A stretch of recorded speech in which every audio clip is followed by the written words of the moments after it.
Big boss హౌస్లో మనందరం ఎదురు చూస్తున్న 12th వీక్ నామినేషన్ ప్రాసెస్ అయితే మొదలైపోయింది కంటెస్టెంట్స్ మధ్యన. ఇంకా అవినాష్ చీఫ్ కావడంతో తను ఈ వారం నామినేషన్ నుండి తప్పించుకున్నాడు.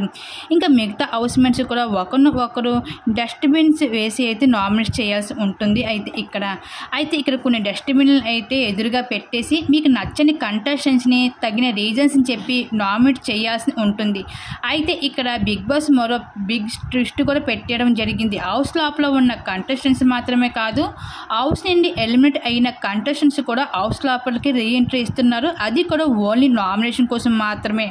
ఇలా ఎక్స్ కంటెస్టెంట్స్ ఎలిమినేట్ అయిన వారు హౌస్ లోపలికి వచ్చి మీకు ఇష్టం లేని ఇద్దరు కంటెస్టెంట్స్ని నామినేట్ చేయాల్సి ఉంటుంది. అయితే ఇక్కడ కొన్ని డస్ట్బిన్లు పెడతారు. వాటిని అయితే ఇష్టం లేని కంటెస్టెంట్స్ని పైన వేసి రీజన్స్ని చెప్పి తెలియజేయాల్సి ఉంటుంది.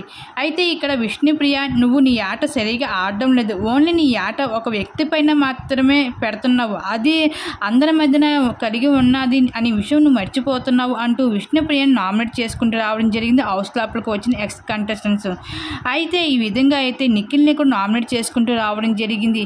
ఇంకా టేస్టీ తేజ్ అని, అలాగే గౌతమ్ అని, అలాగే ఇంకా ఈ విధంగా అయితే నామినేట్ చేసుకుంటూ రావడం జరిగింది యస్మిని, పేర్నని. ఈ విధంగా బిగ్ బాస్ హౌస్లో ఈ వారం అయితే 7 మంది అయితే నామినేట్ అవ్వడం జరిగింది బిగ్ బాస్ హౌస్లో, ఒక అవినాష్ తప్ప. మరి దీని మీద మీరేమనుకుంటున్నారు? అలాగే బిగ్ బాస్ హౌస్లో మీ ఫేవరెట్ కంటెస్టెంట్స్ ఎవరు అనుకుంటున్నారు? ఎవరికి ఓటు వేయాలనుకుంటున్నారు? మీ అభిప్రాయం తప్పకుండా కామెంట్ సెక్షన్లో షేర్ చేసుకోండి.